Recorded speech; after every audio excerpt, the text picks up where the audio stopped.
नमस्कार। कार्यक्रम सीधा कुरा जनतासँगै हेर्नको निमित्त न्यूज 24 टेलिभिजन हेरेर बस्नुभएका सम्पूर्ण दर्शक महानुभावहरूलाई स्वागत छ।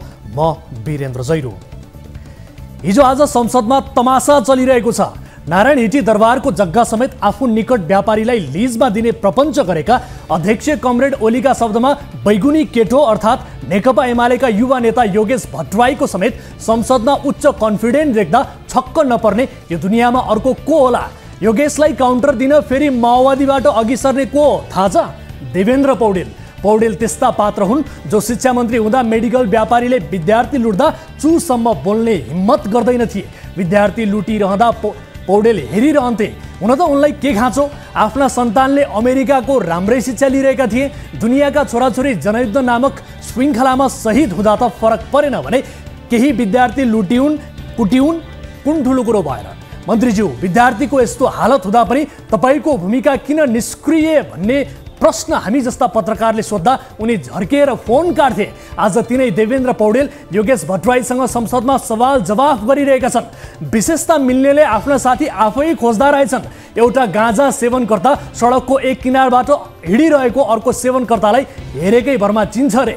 विशेषता मिल्ने योगेश भट्टराई र देवेन्द्र पौडेलका सवाल जवाफ त फगत के बहाना मात्रै हो। योगेश भन्नु र देवेन्द्र भन्नु सडकका दुई किनारका तिनै गाँजा सेवनकर्ता साथी जस्ता नै हुन्। यी दुई नेताको सवाल जवाफ छोटोमा हेरिहालौँ। विगतमा भएका आन्दोलनहरूको व्याख्या गर्दै जनयुद्ध भन्ने शब्द पनि यहाँ उच्चारण भएको छ। सभामुख महोदय, यो विषयमा संविधान सभामा पर्याप्त बहस भएको हो। संविधान सभाका मान्य सदस्यहरू पनि आउनुहुन्छ। 72 सालको संविधानपछि नेपालका कुनै पनि सरकारी दस्तावेजहरूमा यो शब्द उल्लेख भएको छैन। गौतम बुद्ध विमानस्थल बनाउनु गल्ती थिएन, पोखरा विमानस्थल बनाउनु गल्ती थिएन। कमजोरी कहाँ हो भने त्यसलाई व्यावसायिक ढङ्गले प्रतिफल प्राप्त हुने गरी सञ्चालन गर्न नसक्नु यो सरकारको असफलता हो। भारत सरकारसँग हवाई सम्झौता अनुसार हवाई मार्ग प्राप्त गर्न सक्ने कूटनैतिक लागत नराख्नु गौतम बुद्ध विमानस्थलको दोष होइन। सभामुख महोदय, मान्यजीलाई एकपटक डिक्सनरी पल्टाएर हेर्न म अनुरोध गर्न चाहन्छु। यो माछा युद्ध थियो, भालु युद्ध थियो, जङ्गलका अर्नाहरू लडेका थिए कि रुख ढुङ्गाहरू लडेका थिए? मान्यजी डिक्सनरी पढाएर हेर्नु होला। मानिसले लडेको युद्धलाई कि जनआन्दोलन भनिन्छ कि जनयुद्ध भनिन्छ? देवेन्द्र पौडेलको तर्क छ रुख ढुङ्गा भालु माछाले जनयुद्ध लडेका होइनन्, मान्छेले लडेका कारण त्यो हत्याको श्रृङ्खला होइन, जनयुद्ध हो। यस्तो तर्क सुनेपछि बन्न मन लाग्छ बलात्कार पनि मान्छेले नै गर्छ, यसकारण यसलाई जनबलात्कार भनौँ। चोरी पनि मान्छेले नै गर्छ, यसलाई जनचोरी भनौँ। चेलीबेटी पनि मान्छेले नै बेच्छ, यसलाई जनचेलीबेटी बेचबिखन भनौँ। योगेशले विमानस्थल चलाउन नसकेको विषयमा पनि तर्क गरेका छन्, तर उनको तर्कमा बालापन झल्किरहेको छ। देवेन्द्र पौडेल र योगेश भट्टराई पहिलो जुनीमा त मितमित थिए होला। यदि थिएनन् भने हाम्रो सुझाव छ अहिले लगाए पनि हुन्छ। दर्शकहरू हेर्दै जानुहोला। अब नेपाली राजनीतिमा दुई नेताको घनघोर दोस्ती देखिनेवाला छ। नक्कली शरणार्थी प्रकरणमा सम्भवतः बालकृष्ण खाँड र टोपबहादुर राईमाझी दुवै धरौटीमा रिहा हुन्छन्। रिहा भएको भोलिपल्टदेखि यी दुईको मित्रताले मदन कृष्ण र हरिवंशको दोस्तीलाई पनि बिर्साउने छ, किनभने विशेषता मिल्नेहरू बीच दोस्ती त हुनै पर्यो। बालकृष्ण र टोपबहादुर बीचको मिल्दो विशेषताका अगाडि कसको के जोर चल्छ र? हामीलाई लाग्छ केपी ओलीले प्रचण्ड शेरबहादुरमाथि कटाक्ष गर्छन्। वैमनस्यता र त शिखरमै हुन्छ होला। तर तथ्य के हो कि आज एमालेका योगेश भट्टराईले जनयुद्धको विरोध गरे पनि भारतमा गएर आफ्नो देशको आन्तरिक मामिलालाई विदेशीको आँगनमा बिस्कुन्जै सुकाएर विदेशीकै रहोबरमा 12 बुँदे सम्झौता गर्ने त आखिर माले झाले एमाले सबै थिए होइन र? अहिले एमालेले माओवादीलाई नरसंहारकारी भन्नु, गुरिल्ला भन्नुको के अर्थ छ? जबकि मौका मिल्दा दुवैको घाँटी जोडिहाल्छ। संसदमा एक अर्कालाई कटाक्ष गर्नु भनेको राजनीति हो, सार्वजनिक खपत हो। समय आएपछि फेरि मिल्ने, फेरि नारायण हिटी बेच्ने, फेरि युवा बेच्ने, फेरि यति समूहलाई ऐन संशोधन नै गरेर वन जिम्मा लगाउने, फेरि पनि भ्यू टावर बनाएकोमा गर्व गर्ने, यस्तै यस्तै धन्दा नेपालमा चलिरहेको छ। कांग्रेस, एमाले र माओवादीका युवा भनिएका केही नेताहरूको भाषण सुन्दा यस्तो लाग्छ कि यिनीहरू उमेरमा त बुढा होइनन्, तर यिनीहरूको सोच कुनै बुढाको भन्दा कम छैन। प्रधानमन्त्रीका राजनीतिक सल्लाहकार रहिसकेका विष्णु रिमाल भन्दै थिए, अध्यक्ष ओलीको फेसबुक स्ट्याटसमा 50,000 लाइक आउन थाल्यो भने बुझ्नुपर्छ एमाले बहुमत ल्यायो। कहिलेकाहीँ त सम्झी ल्याउँदा पनि अचम्म लाग्छ दर्शकबिन, यस्तो विश्लेषण कुन विज्ञानमा आधारित भएर रिमालले गरेका होलान्? कम्युनिस्टहरू त आफूहरूलाई विज्ञान मान्ने वर्गका हौ भन्ठान्छन्। प्रधानमन्त्रीकै सल्लाहकार भइसकेकाहरूको ताल यस्तो छ भने अरूको हाल के होला? अब अहिले प्रधानमन्त्रीका प्रमुख राजनीतिक सल्लाहकार रहेका हरिबोल गजुरेलको एउटा पुरानो रोचक किस्सा पनि सुनाइहालौँ। 8 वर्ष अघि कृषि मन्त्री हुँदा यिनलाई राहदानी भन्ने फिल्मका निर्माताले फिल्म हेर्न बोलाएछन्। फिल्म हेरेर बाहिर निस्केका गजुरेललाई पत्रकारले सोधे, मन्त्रीज्यू फिल्म कस्तो लाग्यो त? जवाब दिँदा दिँदै गजुरेल डाको छोडेर रुन थाले। पछि फेरि सोधियो, होइन तपाईँ फिल्म नै सकिसकेपछि रुनु चाहिँ किन भयो? मन्त्रीले फेरि भने, गाई मरेको दृश्य फिल्ममा देखेको थिए अनि आँसु थाम्नै सकिन। गजुरेल रोए, त्यसमा कुनै गुनासो कुनै आपत्ति छैन, तर कथाले माग्दै नभागी सन्दर्भ नै नभएको अवस्थामा गजुरेल आखिर किन रोए? यो कुरा आजसम्म पनि रहस्यमै छ। तर यस्ता अद्भुत कलाकारलाई प्रधानमन्त्रीले आफ्ना सल्लाहकार बनाएका छन्। प्रचण्डका सल्लाहकार यस्ता छन्, बादलका सल्लाहकार अहिले हिरासतमा छन्। एक प्रकारले भन्ने हो भने देश त सल्लाहकारकै छ। सल्लाह दिनु केही पर्दैन, दिए पनि लिनेले लिँदैन, तर तलब आउँछ बसी बसी। आउनुहोस् सुरु गरौँ जनताको चासो गुनासो र प्रश्न सहितको विशेष कार्यक्रम सिधा कुरा जनतासँग।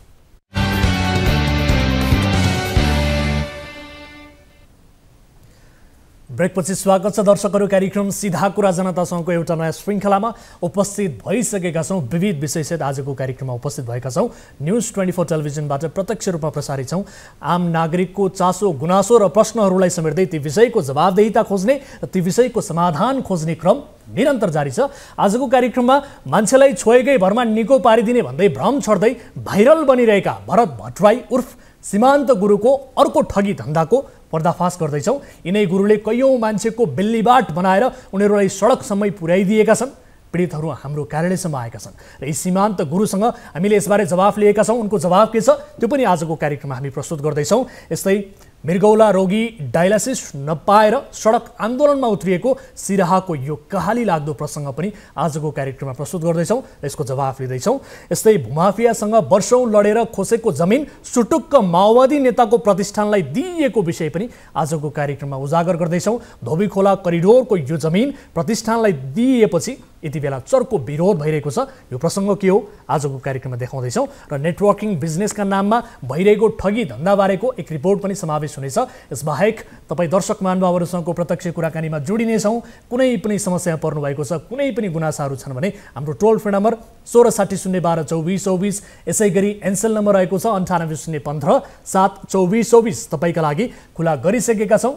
कुनै पनि समस्या पर्नु भएको छ भने तपाईँले कार्यक्रम अवधिभर हामीलाई सम्पर्क गरेर आफ्नो समस्या प्रत्यक्ष रूपमा राख्न सक्नुहुनेछ भन्दै आउनुहोस् ढिलो नगरिकन कार्यक्रमको सुरुवात गरौँ ताली र गालीबाट। यसअघि हामीले सोधेको प्रश्न थियो, प्रतिनिधि सभाका सांसद एकनाथ ढकालले त्रिभुवन अन्तर्राष्ट्रिय विमानस्थलभित्र राखिएका भारतीय सुरक्षाकर्मी हटाउन माग गरेका छन्। उनको माग ठिक छ भन्नेले तालीमा र ठिक छैन भन्नेले गालीमा भोट गर्नुपर्ने थियो। जसअनुसार 95%ले तालीमा र 05%ले गालीमा मत जाहेर गर्नुभएको छ। अर्थात् त्रिभुवन अन्तर्राष्ट्रिय विमानस्थलभित्र राखिएका भारतीय सुरक्षाकर्मी हटाउन माग गरेको ठिक छ भन्नेमा बढी मत परेको छ। तालीमा दर्शकहरूले बढी मत व्यक्त गर्नुभएको छ। अब ताली र गालीका लागि आजको प्रश्न यस प्रकार छ, चुरेको ढुङ्गा बेच्न नहुने भनेर विज्ञप्ति निकाल्ने दलहरूले नै अहिले नीति तथा कार्यक्रममा ढुङ्गा गिट्टी बेच्ने योजना समावेश गरेका छन्। चुरे विनाश गरेर ढुङ्गा गिट्टी भारत निकासी गर्नु प्रचण्ड सरकारको बुद्धिमानी योजना हो भन्नेले तालीमा र होइन भन्नेले गालीमा भोट गर्नुहोला। हाम्रो पात्रको एप्लिकेसनमा गएर ताली र गालीका लागि भोट गर्न सक्नुहुनेछ र भोटिङ सुरु हुन्छ। अब आजको पहिलो अनि महत्त्वपूर्ण विषय, अहिले टिकटक युट्युबतिर सीमान्त गुरु भनिने भरत भट्टराईका चर्चा व्यापक छ। यी व्यक्ति कुनै गुरु ज्योतिषी वैद्य होइनन्, ठग चाहिँ हुन् भन्ने त धेरैलाई थाहा थियो, तर यिनको करतुत र विगतको विस्तृत श्रृङ्खलाबारे अहिले पनि मानिसहरू बेखबर छन्। सीमान्त गुरु भनिने यी व्यक्ति 22 महिना जेल बसेर छुटेका कुख्यात ठग रहेको तथ्य सिधा कुराले फेला पारेको छ। जापान, क्यानाडा, दुबई, मलेसिया लगायत मुलुक पठाइदिने भनेर मानिसहरूसँग लाखौँ उठाएर फरार भएका सीमान्त गुरुलाई 1,60,000 जरिवाना र 1 वर्ष 8 महिना कैद सजाय तोकिएको थियो। 20 महिना जेल बस्नुपर्नेमा विविध कारणले 22 महिना जेल बसेर छुटेका अपराधी अहिले अलौकिक शक्तिबाट बिरामीको उपचार गर्ने भन्दै भाइरल भएका छन्। सीमान्त गुरु भनिने यी ठगबाट प्रताडितहरू हाम्रो कार्यालयमा आएका छन्। झापाबाट टिभी जर्नलिस्ट युवराज आचार्यको सहयोगमा तयार पारिएको यो विशेष रिपोर्ट हेर्नुहोस्। 800 मिटरदेखि है चेन्ज आउँछ तुरुन्तै 16 दिन 1 हप्तामा फेरि मलाई WhatsAppमा देखाउनु होला है। 20 वर्ष भयो भने ठिक भयो। पछिल्लो समय अलौकिक शक्तिबाट उपचार हुने भ्रम छरेर भाइरल भइरहेका भरत भट्टराई उर्फ सीमान्त गुरुको अर्को ठगी धन्दा बाहिरिएको छ।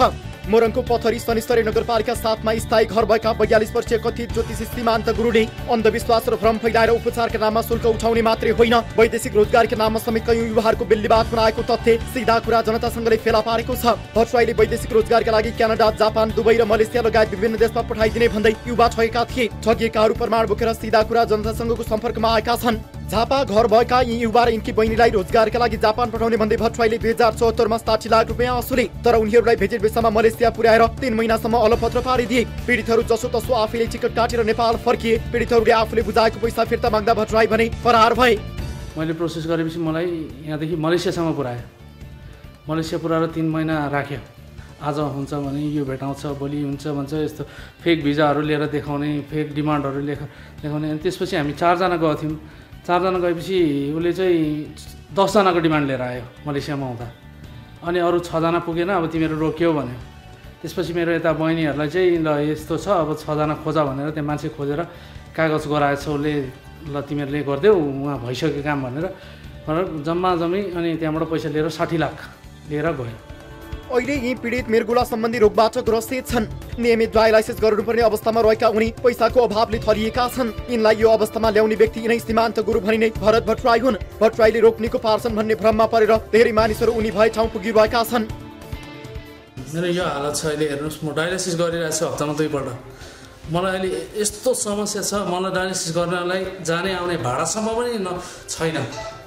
म त्यस्तो स्थितिमा मान्छेलाई यस्तो स्थितिमा सडकमा ल्याएर भरतले छोडेँ। अझै पनि मान्छे भरतलाई बाबा बाबा भनिदिन्छ। ठगी मुद्दामा दोषी ठहरिएपछि 22 महिना जेल बसेका थिए सीमान्त गुरु। त्यस्तै इलामका अर्का यी युवाबाट पनि क्यानाडा पुर्याइदिने भन्दै भट्टराईले 12 लाख रुपियाँ असुले। भट्टराईले पीडितको हातमा क्यानाडाको नक्कली भिसा र अन्य नक्कली कागजात थमाए। तर क्यानाडा पठाउने भन्दै पैसा असुलेका भट्टराई पीडितलाई फेसबुक, व्हाट्सएप लगायतबाट ब्लक गरेर आफै सम्पर्कविहीन भए। अब एक दिन त होला नि भन्दा भन्दै उहाँ अब सबैतिरबाट चाहिँ उहाँ त्यहीँबाट नै गुमनाम हुनुभयो क्या। मतलब सबैसँग कन्ट्याक्टलेस हुनुभयो। आज एउटा नम्बरबाट गर्ने, त्यो नम्बरमा कन्ट्याक्ट गर्न खोज्दाखेरि अर्को दिन चाहिँ त्यो नम्बरमै नलाग्ने। अनि अब धेरैवटा सिम चेन्ज गरिसकेपछि चाहिँ अब उहाँ अलग्गै हुनुभयो। भट्टराई सम्पर्कविहीन भएपछि पीडितले उनी विरुद्ध उजुरी गरे।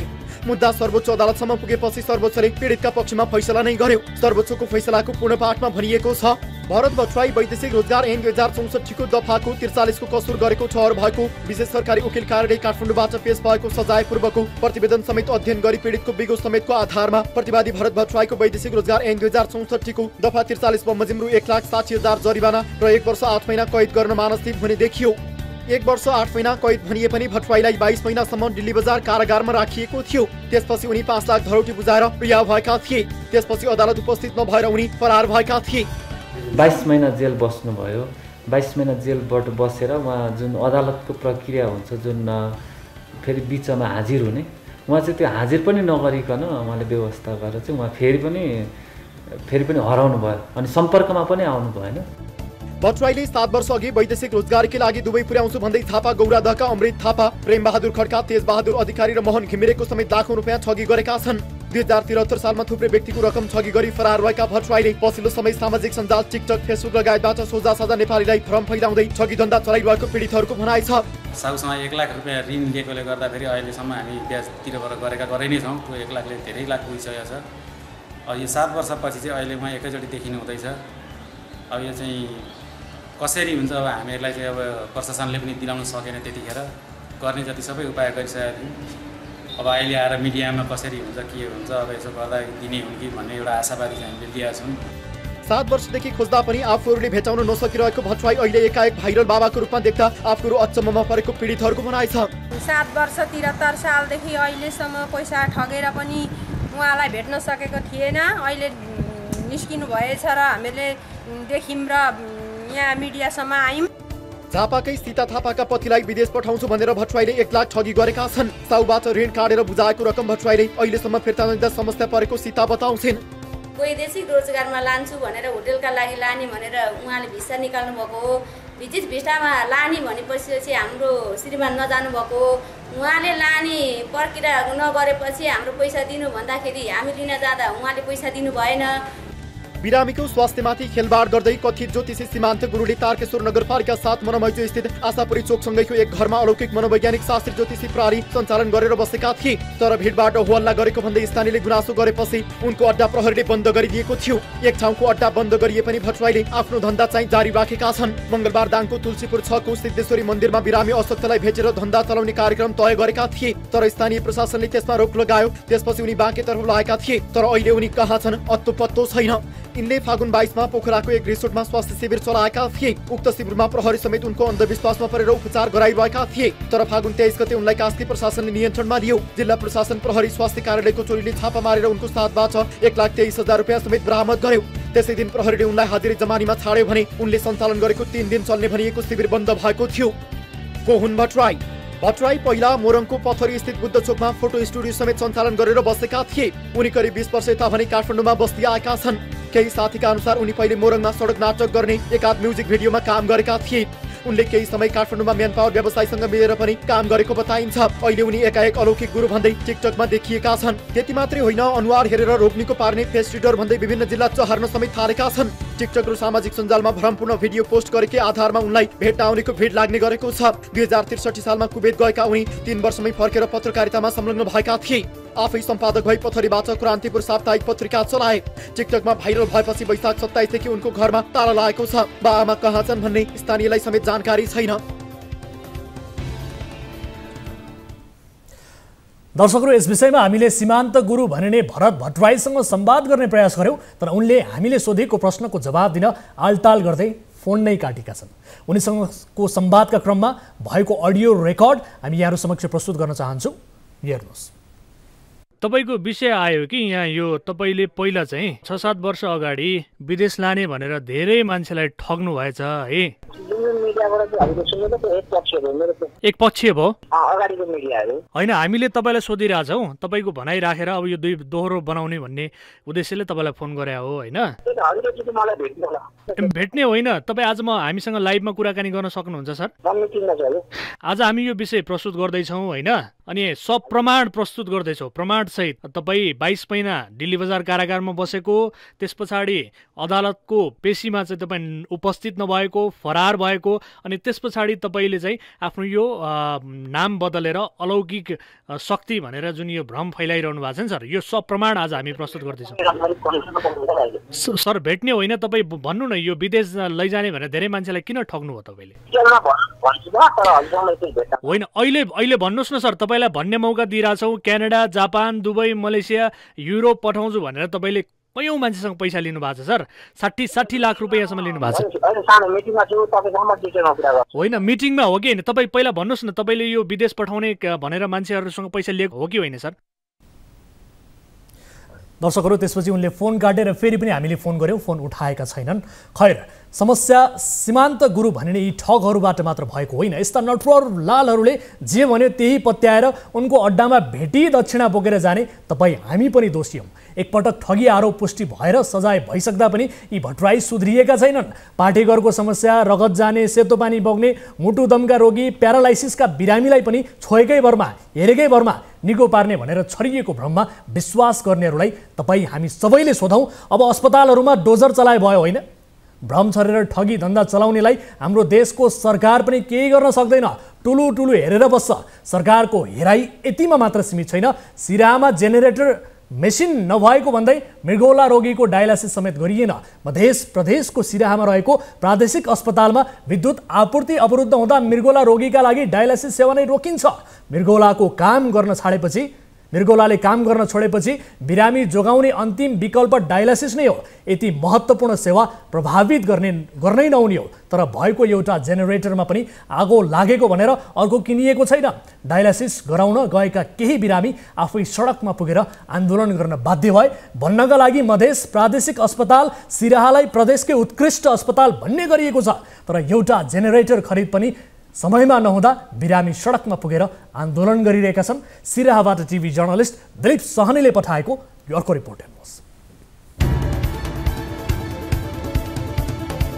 मधेस प्रादेशिक अस्पताल सिराहामा विद्युत सेवा नहुँदा डायलासिस गराउनुपर्ने बिरामीहरू आफै सडकमा प्रदर्शन गर्न विवश भएका छन्। नेपाल विद्युत प्राधिकरणले बिना सूचना जुनसुकै बेला पनि विद्युत कटौती गर्दै आएको छ। दिनमा पटक पटक विद्युत कटौती भएपछि अस्पतालले ऊर्जाको वैकल्पिक स्रोतका रूपमा जेनेरेटर खरिद गरेको थियो, तर 40 दिन अघि जेनेरेटरमा आगो लागेपछि अहिले विद्युतकै कारण डायलासिस सेवा समेत प्रभावित भएको छ। यो दृश्य सोमबारको हो। बिहान 9 बजे पूर्व सूचना बिना नै नेपाल विद्युत प्राधिकरणले अस्पताल क्षेत्रकै विद्युत आपूर्ति बन्द गरिदियो। विद्युत नहुँदा डायलासिस सेवा हुन नसक्ने अस्पतालले जानकारी दियो। विद्युत नहुँदा विकल्पका रूपमा जेनेरेटर राखिएको थियो। समयमै जेनेरेटरको प्रबन्ध समेत नहुँदा बिरामी समेत आन्दोलन गर्न बाध्य भए। गएको चैत 29 गते आगलागी हुँदा जेनेरेटर जलेको बताइएको छ। विद्युत आपूर्ति बन्द हुने बित्तिकै उपचार नै प्रभावित हुन्छ भन्ने अस्पताललाई जानकारी पनि छ, तर नयाँ जेनेरेटर जडान गरिएको छैन। यही कारण सोमबार पालो पर्खेर डायलासिस गराउन अस्पताल पुगेका 9 बिरामीले उपचार पाएनन्। बिरामीको यस्तो हाल थाहा पाएपछि विद्युत प्राधिकरणले दिउँसो 12:30 बजे पुनः विद्युत आपूर्ति गरिदियो। त्यसपछि मात्रै बिरामीको डायलासिस गरियो। हमरा हप्तामा 2 चोटि डायलासिस होइ छै। आज के हो त डायलासिस गर्ने लागि लाइन कट जाइ छै, कहियो 1 घण्टा क के पठा दै छै, कहियो 2 घण्टा क के पठा दै छै। हमरा सबके सास फुलै छै आ जनरेटर के व्यवस्था नै करै छै। बिरामीले समयमै डायलासिस सेवा पाएनन् भने श्वास प्रश्वासमा समस्या हुने, असहज हुने जस्ता समस्या देखा परिहाल्छ। तर विद्युत प्राधिकरण र अस्पतालको लापरवाहीका कारण कुन बेला कस्तो दुर्घटना निम्तिने हो ठेगान छैन। हमरा सबके समस्या ये है डायलासिस करके लाइन कट गई,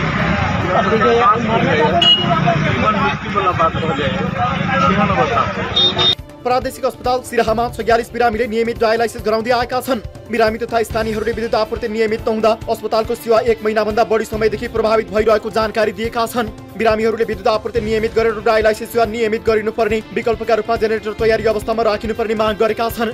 यस अस्पताललाई प्रदेशकै उत्कृष्ट अस्पतालका रूपमा घोषणा गरिएको थियो। उत्कृष्ट भनिएको अस्पतालमा विशेषज्ञ चिकित्सकको कमी छ। मानसिक रोग विशेषज्ञ र रेडियोलोजिस्टको पदपूर्ति हुन सकेको छैन। बालरोगका विशेषज्ञ पनि 4 महिनादेखि अस्पतालमा छैनन्। जेनेरेटरका सम्बन्धमा अस्पताल प्रशासनले सामाजिक विकास मन्त्रालयमा पत्राचार भइसकेको जनाएको छ। अब बजेट आएपछि हामीले अब त्यसको खरिदको प्रक्रिया अब नियम कानुनले जति टाइम लिन्छ जे भन्छ त्यो अनुसार हामी गर्छौँ हैन। अब त्यसमा समस्या यो वैकल्पिक कुरा रह्यो। अब तत्काल बत्तीको समस्या त हामीले इन्भर्टरहरू राखेर हल गर्यौँ, जो हाम्रो क्षमताभित्र थियो, अस्पतालले गर्न सक्ने थियो। अस्पतालको पत्र हेरेर मन्त्रालयले जेनेरेटर खरिद गर्ने निर्णय कहिले गर्छ यकिन छैन। त्यो बेलासम्म केही बिरामीले ज्यान गुमाइसक्ने खतरा पनि छ। मन्त्रालयले जेनेरेटरका लागि बजेट पठाउने आश्वासन दिइरहेको छ। दर्शकहरू, यस विषयमा थप कुराकानी गर्न हामीले टेलिफोन सम्पर्कमा जोडेका छौँ मध्य प्रदेश स्थित स्वास्थ्य तथा जनसङ्ख्या मन्त्रालयका वरिष्ठ स्वास्थ्य प्रशासक डाक्टर मुक्तिनारायण शाहलाई। डाक्टर साहब, यहाँलाई स्वागत छ कार्यक्रम सीधा कुरा जनतासँगमा। धन्यवाद। हजुर, अब नेपालमा यसै पनि बिजुलीको कुनै भर छैन, त्यसैले सिरा अस्पतालमा जेनेरेटर खरिद गरिएको थियो, त्यसमा पनि आगो लाग्यो। 40 दिन भइसक्यो, बिजुली जाँदा अस्पतालमा उपचार नै बिथोलिन्छ। अब यो जेनेरेटर समेत खरिद गर्न नसक्ने गरी मध्य प्रदेश त्यति गरिब भएको हो सर? गरिब त खराब नभनौँ, अब बजेट ठ्याक्कै त्यस्तैको लागि छुट्याइएको अब हुँदैन। अब प्रझट कुनै चिज पर्दाखेरि अब स्रोत कुनै रकमान्तर गर्नुपर्ने हुन्छ अनि रकमान्तर गरेर त्यहाँ जेनेरेटर खरिदको लागि 35 लाख पैसा जाने गरी अर्थ मन्त्रालयमा फाइल हामी पठाइसकेका छौँ। अब सायद छिटै जान्छ होला। तर हेर्नुहोस् त, इमर्जेन्सी कामका लागि जो अति आवश्यकीय चिज हो, यसका लागि पनि रकमान्तर गर्दा त छिटो हुनुपर्ने होइन र भने किन विलम्ब भयो? हुनुपर्छ। हामी अर्थ मन्त्रालयमा त्यही अनुरोध गरेका छौँ। स्वास्थ्यको कुरो हो, इमर्जेन्सी कुरो हुन्छ। जसरी हामी फाइल छिटै बढाइरहेछौँ त्यस्तै त्यहाँबाट पनि बढ्नुपर्छ भने हामी। अब यो डाक्टर साहब, यो कुरा थाहा पाएपछि तपाईँहरूले कति दिनमा चाहिँ अर्थ मन्त्रालयमा पठाउनु भयो? अर्थ मन्त्रालयले कहिलेसम्म पठाइसक्छ? यसबारे केही जानकारी छ? जेनेरेटर कहिलेसम्म खरिद हुन्छ भन्नुहोस् त। अब ठ्याक्कै त त्यो त म अब दिने तोकेर त भन्न सक्दिनँ होइन। हामी पठाइसकेका छौँ, त्यो फलोअप पनि गरिरहेका छौँ, मन्त्रालयबाट त्यो फलोअप पनि भइरहेछ। यसैबिच अब मन्त्रीमण्डल पनि हेरफेर भएको छ मध्य प्रदेशको। तर डाक्टर साहब तपाईँहरूले दिएको दबाब पुगेन कि? अलिकति कडा रूपमा भन्नु पर्यो, यो तपाईँहरूले अति आवश्यकीय चिजहरू खरिद गर्नका लागि छिटो प्रक्रिया पुरा नगरिदिएर के गर्न खोज्नु भएको? पैसा चाहिँ यसरी सडाउन खोजेको भनेर अलिक कडा रूपमा तपाईँले अर्थमन्त्रीज्यूलाई भन्नु भएन कि? यो तपाईँहरूको दबाब पुगेन कि? बिरामी त मर्छन् डाक्टर साहब यसरी, यो संवेदनशीलतालाई किन बुझिएन? अब कडा रूपमा त अब हामी कर्मचारी होइन, कडा रूपमा होइन, अब यो एकदम सिरियस कुरो हो। अब झगडे गर्ने कुरो अब त्यसो यो सिरियसनेसलाई अब हामी के अरे सबैले बुझ्नुपर्ने हैन। त्यसो भए स्वास्थ्य मन्त्रालयले विज्ञप्ति निकालोस् कि कोही मान्छे मर्यो भने त्यसको दोष अर्थ मन्त्रालयले लिन्छ भनेर। यो प्रक्रिया त ढिलो भयो, मान्छे मर्न सक्छन्, 40 दिन भइसक्यो, चान्चुने कुरा हो भने यो अब के अरे हामी आश गरौँ छिटै हुन्छ होला। हेर्नुहोस् है डाक्टर साहब, हाम्रो देशमा बलिया बाङ्गा मानिसहरू त झैझमेला गर्छन् ठिक छ, विरोध नाराबाजी गर्छन् ठिक छ, तर हिजो डायलासिस गराउनु पर्ने बिरामी समेत सडकमा आएर आन्दोलनमा उत्रे, क्यानल सहित बोकेर। यसरी यो दुःखद लाग्दो दृश्य हामीले रिपोर्टमा देखायौँ। योभन्दा दुःख अरू केही हुन सक्छ र स्वास्थ्य क्षेत्रका लागि सर? योभन्दा कहाली लाग्दो अवस्था केही हुन्छ? अब अलि बढी भनौँ न, सामान्य 35 लाख जति लाग्ने भएकोले अब त्यो तुरुन्तै स्रोत जुटाउन सकिएको छैन। यो स्रोत जुटेको छ, अब त्यो छिटै हुन्छ। होइन, तपाईँ आफै एउटा डाक्टर हुनुहुन्छ, मृगौला फेल भएको बिरामीका लागि डायलासिसको इम्पोर्टेन्स के हुन्छ यसबारे अलिकति भनिदिनुहोस् त, जान्न मन लाग्यो तपाईँबाट। होइन, एकदम यो त एकदम इम्पोर्टेन्ट भएको नि। अब यो त एक त के अरे डायलाइसिस भनेको त बडा दुःखका साथ बिरामीहरू गराइरहेको हुन्छ, त्यो गर्ने प्रक्रिया पनि एकदम अर्को विकल्प नभएर नै गर्नुपर्ने हुन्छ। कि त किडनी बेर्नु पऱ्यो, डायलाइसिस गराएर राख्नु पऱ्यो, त्यो त सबैले बुझिरहेकै छ। जे होस्, यो अब प्रादेशिक अस्पतालहरूमा यस्तो डायलाइसिस सेवा पनि हुनु एउटा राम्रै पक्ष हो। होइन, यो डायलाइसिसमा ढिलो भयो, विलम्ब भयो भने मान्छेको ज्यानमा तलमाथि हुन सक्छ कि सक्दैन त? एकदम यो त्यसमा एकदम सिरियसली हामी सोचिरहेछौँ, यो कुरोलाई त्यही अनुरूप भनेका पनि छौँ। अनि हेर्नुहोस्, अब हाम्रो कन्सर्न चाहिँ के हो भने अब यो अत्यन्त महत्त्वपूर्ण, यति संवेदनशील, मान्छेको ज्यानसँग जोडिएको यो उपकरणका लागि सरकारले किन चाहिँ ध्यान दिएन होला? 40 दिन कर्दासम्म किन व्यवस्थापन गर्न सकेन होला? यसरी त कसरी हुन्छ, कसरी भन्ने? मध्य प्रदेशलाई स्वास्थ्य क्षेत्रमा एकदमै खतरा गर्यो, अग्रणी छ भनेर बेला बखत भन्ने पनि गरिन्छ, तर एउटै घटनाले हेर्नुहोस् त यहाँको त सबै कुरा वास्तविकता त बाहिर ल्याइदियो नि, होइन? किन लापरवाही? यो जति सक्दो छिटो गरिनुपर्छ, त्यो पक्षमा म पनि छु। अब अहिले जे होस्, यो हामी पठाइसकेका छौँ होइन। अब यो ठ्याक्कै अब दिन त म भन्न सक्दिनँ, हामी कहाँ आउने बित्तिकै त्यसमा पहल गरियो र त्यो काम गरियो। डाक्टर साहब, यो त के भयो भने नि, एउटा उखान छ नि, यो आग लगी झुपडी 1.5 घडी भद्रा भन्ने। मतलब अब यो आगो लागिसकेको छ, तर निभाउन चाहिँ सायद हेरेर बस्नु पर्ने जुन यो अवस्था छ नि, यसले त सबैलाई खरानी बनाउँछ, हातमा खरानी मात्रै रहन्छ। त्यसकारण यसका लागि तपाईँहरूले दिनुपर्ने दबाब अलिकति कडाकडी रूपमा भन्नुपर्ने अवस्था देखियो र यसको बन्दोबस्त तुरन्त गर्नुपर्ने अवस्था देखियो। बिरामीहरू हातमा त्यो क्यानलसहित बोकेर सडकमा आउनुपर्ने यो अवस्थाको अन्त्य गर्नुपर्ने देखियो। समय र संवादका लागि धन्यवाद। मध्य प्रदेशको स्वास्थ्य मन्त्रालयको गम्भीर रूपमा हामी ध्यानाकर्षण गराउन चाहन्छौँ। धेरै धेरै धन्यवाद सर। दर्शक महानुभावहरू, स्वास्थ्यसँग जोडिएको यस्तो संवेदनशील विषयका लागि लापरवाही गरिएको छ, जसका कारण डायलासिस गर्नुपर्ने बिरामीहरू आफै सडकमा उत्रिनुपर्ने यो दुःखद र कहाली लाग्दो विषय भयो। कार्यक्रममा पालो आएको छ ब्रेक पछाडि फेरि उपस्थित हुनेछौँ। विशेष रिपोर्टहरू बाँकी छन्, कतै नजानु होला। यहाँहरू हेरिरहनु भएको छ सिधा कुरा जनतासँग, मात्र न्युज 24 टेलिभिजनमा। अहिलेलाई छोटो ब्रेक।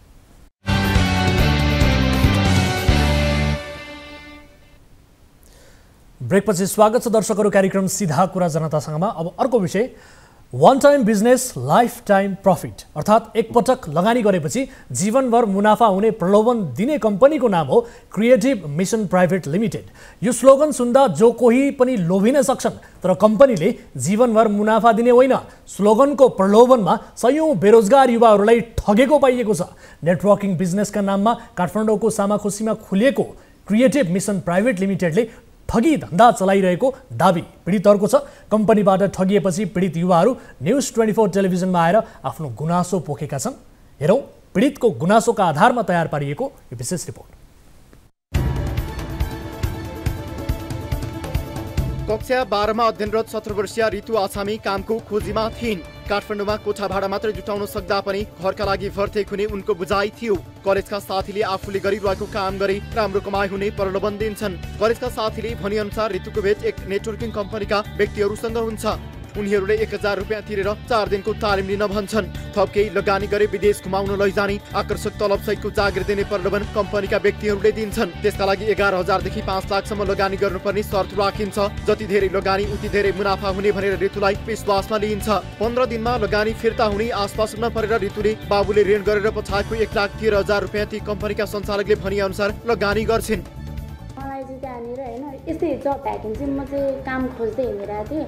अनि घरबाट पनि अलिकति स्थिति मेरो उयो नै छ। अनि त्यही भएर म पनि आफूले गरेर आफूले रुम भाडा तिर्न सक्यौँ भने त अलिकति बुवालाई पनि सजिलो हुन्छ भनेर चाहिँ म काम खोजिरहेको थिएँ। अनि काम खोज्ने क्रममा चाहिँ मैले पनि जब भ्याकेन्सी नै भेटाएको।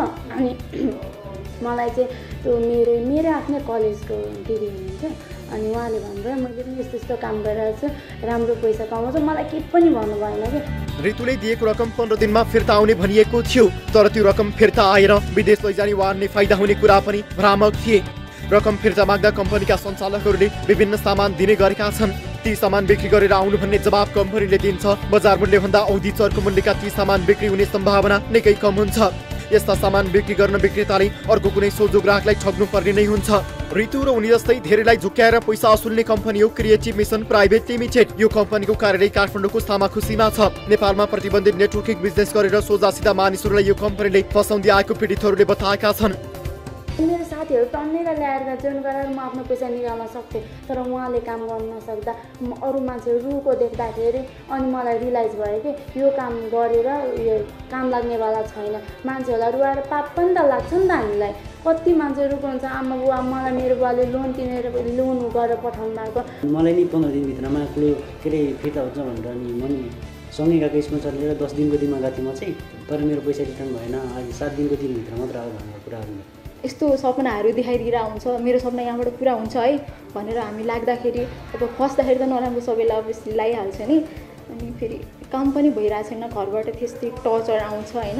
अब आफूले काम गर्न सक्दा पनि नगर्ने हुन्छ। त्यो त्यस्तो त्यहाँको प्रोडक्टहरू पनि सेल गर्न नसक्ने क्या। अनि त्यत्रो पैसा लगानी गरेर त्यहाँबाट प्रोडक्ट लिएर गइन्छ होइन।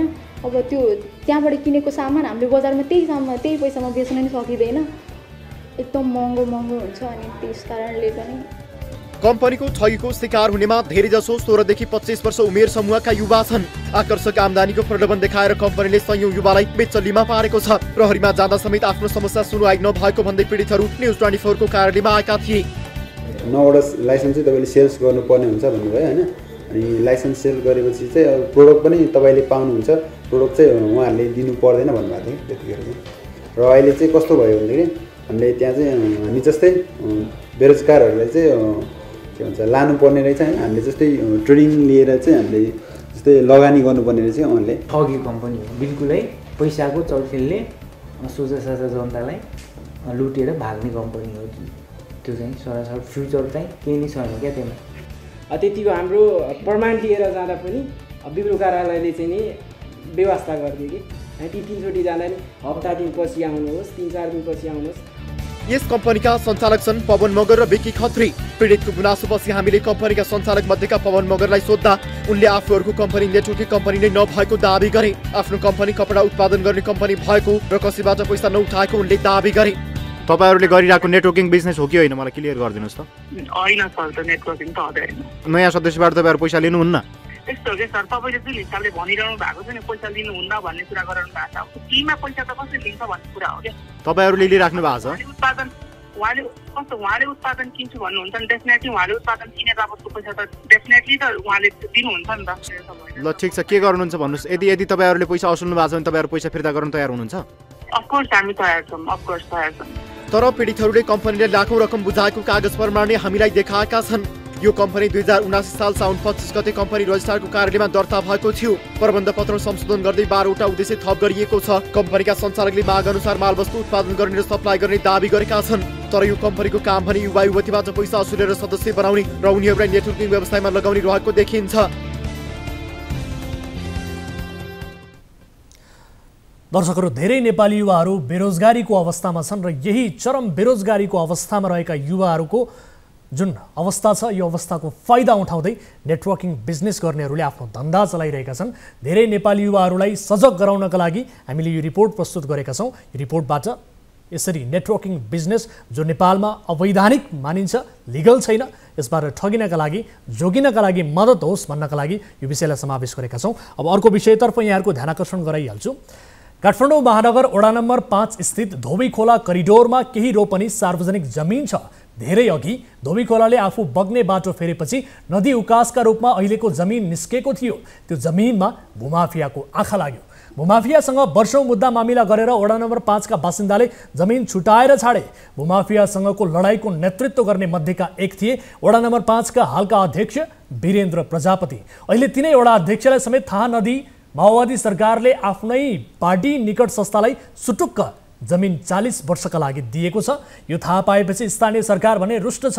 वडा नम्बर 5 मा त मंगलबार आन्दोलन नै भयो। स्थानीयको माग छ हामीले त्यत्रो कष्टले खोसेको जमिन नेताको नामको प्रतिष्ठानलाई दिन पाइन्छ। यो रिपोर्ट हेरौँ।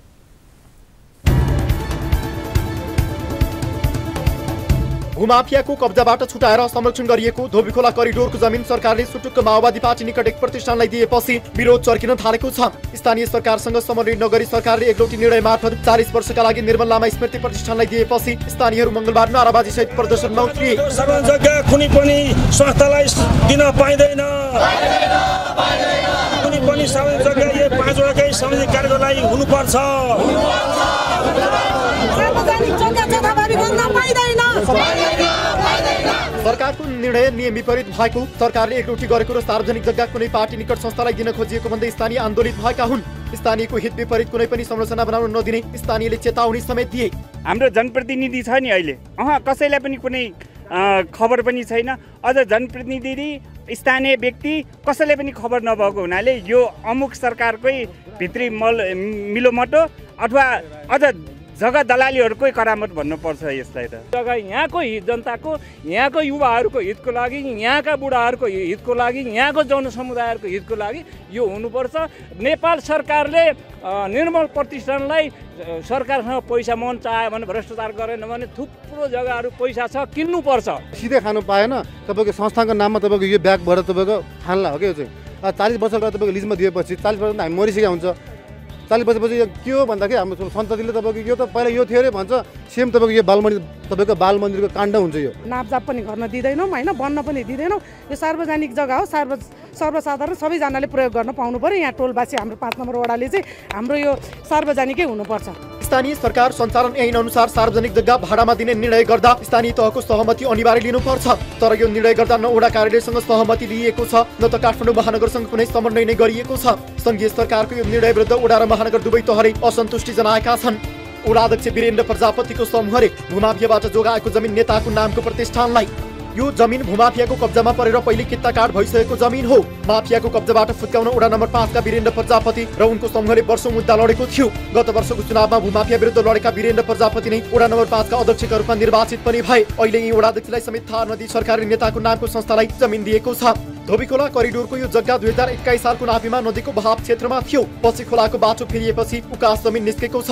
2049 सालमा धोबीखोलामा पहिलो पुल निर्माण हुँदा नदीको बहाव पूर्वतर्फ सरेर नदी उकास भएको जग्गा अहिले सरकारी नाममा दर्ता छ। केही वर्ष अघि उक्त जग्गामा भूमाफियाले कित्ता काट गरेर कब्जा गरेका थिए। स्थानीयले समिति गठन गरेर मुद्दा लडेका थिए।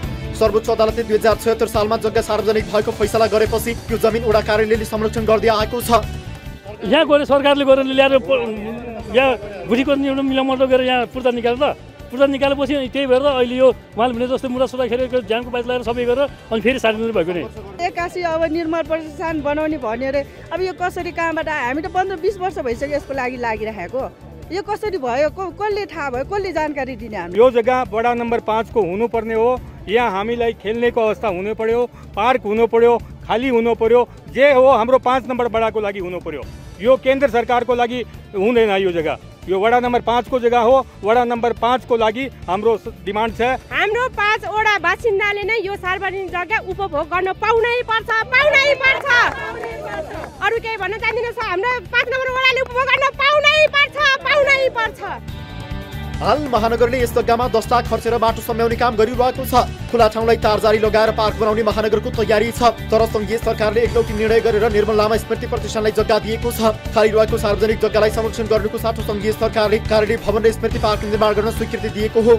मुद्दा मामिला गरेर सार्वजनिक कायम भएको जग्गा फेरि राजनीतिक दल निकट संस्थामै जान लागेको देखेर स्थानीय चिन्तित छन्। नेकपा माओवादी केन्द्रको तर्फबाट तत्कालीन कृषि भूमि तथा सहकारी विकास मन्त्री थिइन् शशि श्रेष्ठ। उनकै प्रस्तावमा मन्त्री परिषदले उक्त जग्गा निर्मल लामा स्मृति प्रतिष्ठानलाई 40 वर्षका लागि भाडामा दिने प्रक्रिया अघि बढाएको थियो। सोही अनुसार संघीय सरकारले 2079 असोज 7 र मङ्सिर 20 गते गरी 2 पटकमा यो सार्वजनिक जग्गा निर्मल लामा स्मृति प्रतिष्ठानलाई भाडामा दिने निर्णय गरेको थियो। निर्मल लामा स्मृति प्रतिष्ठान नेकपा माओवादी केन्द्र निकट संस्था हो। पार्टी निकट भएकै कारण यो संस्थालाई पोस्नका लागि सार्वजनिक जग्गा कौडीको भाउमा भाडामा लगाउन लागि स्थानीयको गुनासो छ।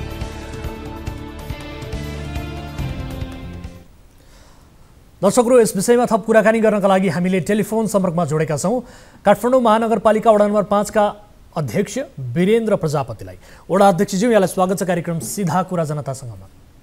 धन्यवाद, नमस्कार। हजुर, अब यो धोबी खोला करिडोरको जमिन खास गरी निर्मल लामा स्मृति प्रतिष्ठानलाई दिने निर्णय सरकारले गर्दा तपाईहरु किन असन्तुष्ट बन्नु भएको? त्यो जमिन पनि सधैँका लागि सरकारले बेचेको त होइन नि, हैन?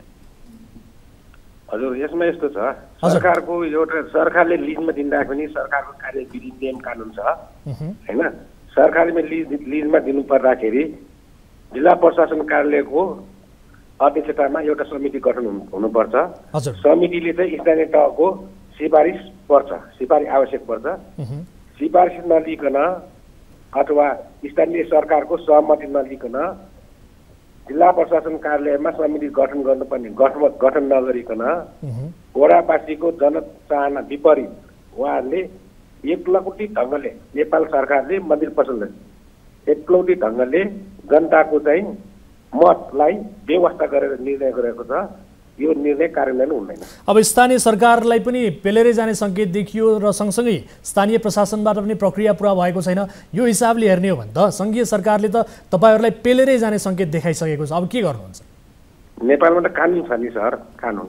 हजुर, के गर्नु? कानुन प्रक्रिया छ, कानुन पुरा हुनुपर्छ। हामी के गरौँ भन्दाखेरि स्थानीय तहको स्थानीय सरकारको सहमति बेगर, हैन, सहमति बेगर चाहिँ निर्णय गरेको, त्यसमा पनि जिल्ला प्रशासन कार्यालयको एउटा जिल्ला प्रशासन कार्यालयको प्रमुखको अध्यक्षतामा समिति गठन हुनु पर्यो। त्यसपछि स्थानीय सरकारको सहयोग सिफारिस आवश्यक पर्छ। त्यस्तो जग्गाहरू सार्वजनिक जग्गाहरू चाहिँ लिजमा दिनलाई। तर वडा अध्यक्षज्यू, हजुर, तपाईहरुले पनि त्यो जमिन बिना उपयोग त्यसै खाली राखिरहनु भएको अवस्था छ। आफूले पनि उपयोग नगर्ने, अरूले गर्न खोज्दा पनि विरोध गर्ने होइन। यस्तो हो, यसमा यो जग्गा विगत धेरै वर्षदेखि विवाद जग्गा हो। हामीले चाहिँ 10औं वर्षदेखि यो मुद्दा खेलेर यो जग्गा संरक्षण गरेको हो। यो हाम्रो काम होइन नि, स्थानीयवासीको काम हो। र अहिले पो म वडा अध्यक्ष छु। विगत 69 सालदेखि यो जग्गा विवादमा थियो। व्यक्ति विशेषको नाममा गइसकेको जग्गा स्थानीयवासीले चाहिँ मुद्दा खेलेर, मुद्दा पनि सर्वोच्चसम्म गएर 6-7 वर्ष मुद्दा खेलेर नेपाल सरकारको नाममा ल्याएको, व्यक्ति विशेषको नाममा ल्याएन नि। व्यक्ति विशेषको नाममा गएको जग्गा नेपाल सरकारमा ल्याएको छ। अहिले महानगरपालिकाले संरक्षण गरिरहेको छ। त्यहाँ पार्क बन्दैछ, त्यहाँ खेलकुद मैदान बन्दैछ। महानगरपालिका योजनामा त्यहाँ तारबार पनि हेरिसकेका छ। ठिक छ। अब यो जमिन तपाईहरुले खोज्दाखेरि भएको कानुनी लडाईबारे अलिकति भनिदिनुस् विस्तृतमा, र कसको नाममा चाहिँ त्यति बेला यो जग्गा कसले लिन खोजेको थियो? व्यक्तिको पनि नाम खुलासा गर्नुस् न। यो जग्गा खास सार्ने जग्गा हो, धोबी खोला, साबिकमा धोबी खोला हो। त्यसपछि आएर कुनै चाहिँ ओखाल ढुङ्गाको व्यक्तिले यो जग्गा चाहिँ मैको हैसियतले दाबी गर्यो। हजुर, मैको हैसियतले पनि हद पनि लाग्छ। 40 रुपियाँ जग्गा काठमाडौँको जग्गा चाहिँ राख्न पाउँछ, नियम विपरीत उहाँले दाबी गरे पनि उहाँले सर्वोच्च गरे पनि मुद्दा दिँदै लाग्छ। उहाँले हक भोग गर्नु सकेका छैन। त्यसपछि स्थानीय थापाहरू लागेर चाहिँ एउटा गुठी खडा गरेर पञ्चामृत गुठी भन्छ, गुठी खडा गरेर चाहिँ व्यक्ति विशेषले खाने गरी त्यो चाहिँ मालपोतबाट लालपुर जारी भएको थियो। त्यो लालपुर जारी भइसकेपछि हामीले थाहा पायौँ। हामी चाहिँ 69 सालमा जनप्रतिनिधिविहीन हुँदाखेरि पूर्व जनप्रतिनिधि सहितको एउटा समिति बनाए हामीले 4 नम्बर वडा 5 नम्बर वडा 7 नम्बर वडा। हाम्रो उद्देश्य भनेको यो 5, 4, 7 को मात्र जग्गा सार्वजनिक जग्गा जोगाउने अभियान होइन हाम्रो। नेपाल अधिराज्यभरि यस्ता जग्गाहरू संरक्षण हुनुपर्छ, यो नेपाल सरकारलाई चाहिँ ध्यानाकर्षण गर्नुपर्छ भन्ने हिसाबले हामीले समिति गठन गरी समिति गठन गरिसके पश्चात पनि यो जग्गा व्यक्ति विशेषको गुठीको नाममा चाहिँ दर्ता गरेर व्यक्ति विशेष खाने गरी दर्ता गरेर ल्याएर आयो। त्यस्तो अभियानमा हामी लाग्यौँ। त्यसपछि हामीले प्रधानमन्त्री कार्यालयमा निवेदन दियौँ। निवेदन दिइसकेपछि तत्कालीन मुख्य सचिव लीलामणि पौडेलले चाहिँ सार्वजनिक जग्गा तत्काल जुन दर्ता भएको जग्गा चाहिँ तत्काल रोक्का राखी चाहिँ यो जग्गा सरकारको नाममा ल्याउने भन्ने आदेश भयो। त्यो आदेशपछि जग्गा रोक्का भयो। जग्गा रोक्का भइसकेपछि उहाँहरू अदालत जानुभयो। अदालतबाट पनि यो सार्वजनिक जग्गा सार्वजनिक हुनुपर्छ भन्ने उच्च अदालतको निर्णय भयो। त्यसपछि उहाँहरू फेरि सर्वोच्च जानुभयो। सर्वोच्च पनि धेरै 3-4 वर्ष मुद्दा खेलिसकेपछि सर्वोच्चले पनि उच्च अदालतको निर्णय सदर गरेको छ। यसमा वडावासी लगायत सबै चाहिँ व्यक्तिहरूको सहयोगले चाहिँ सार्वजनिक सरकारको नाममा फर्काएको जग्गा हो। ठिक छ। अब भूमाफियाको आँखा लागिसकेको यो जग्गा एकचोटि तपाईहरुले कानुनी लडाई लडेर चाहिँ फिर्ता लिनुभयो। यसपटक अब यो प्रतिष्ठानलाई दिएको जग्गा तपाईहरु कसरी फिर्ता लिनुहुन्छ? किनभने यो त संघीय सरकारको कुरो, त्यति बेला कोही व्यक्ति लागेको थियो, तपाईहरुले कानुनी लडाई लडेर यो फिर्ता लिनुभयो। अहिले त अब संघीय सरकार नै लागिसकेको स्थितिमा अब कसरी फिर्ता गर्नुहुन्छ त? यो बडो सरकारलाई पनि कानुन नलाग्नु त छैन नि। कानुन प्रक्रिया सरकारको नीति कार्य सरकार कानुनमै छ नि। अब तपाईहरु के गर्नुहुन्छ? तपाईहरुको एक्सन चाहिँ के हुन्छ भन्नुस् न? तत्काल के गर्ने कानुन हिसाबमा लड्छौँ हामी। हजुर, कानुन हिसाबमा लड्ने हाम्रो आधार धेरै छ। जुन प्रक्रिया हैन पद्धति उहाँले पुरा गर्नुपर्ने पद्धति प्रक्रिया पुरा नगरिकन उहाँहरू आफ्नो चाहिँ हैन यो जनताहरू हो, सरकार नाम भइसकेपछि हामीले जे पनि गर्न पाइन्छ हिसाबले जतिहरू लाग्नु भएको छ उहाँहरूले निर्णय गरे पनि यो चाहिँ कार्यान्वयन हुन सक्दैन।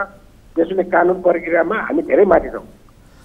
गएको अस्तिको नगर परिषदको बैठकले काठमाडौँ महानगरपालिका 5 नम्बर वडामा सार्वजनिक जग्गा वडावासीले मुद्दा खेलेको जग्गा खेलेर चाहिँ सरकार नाम ल्याएको जग्गा कानुनी प्रक्रिया नपुर्याइकन नेपाल सरकारको मन्त्री परिषदले निर्णय गरेर हजुर एउटा के अरे प्रतिष्ठानलाई दिन लागेको हुँदा हैन त्यो बदर गर्न चाहिँ भूमि सुधार मन्त्रालयमै पत्रचार गर्ने कार्यपालिकाबाट पास भएको छ। हजुर, अहिले हाम्रो नि महानगरपालिका बजेटबाट त्यहाँ तारबार लाउने कार्य भइरहेछ, निर्माण कार्य।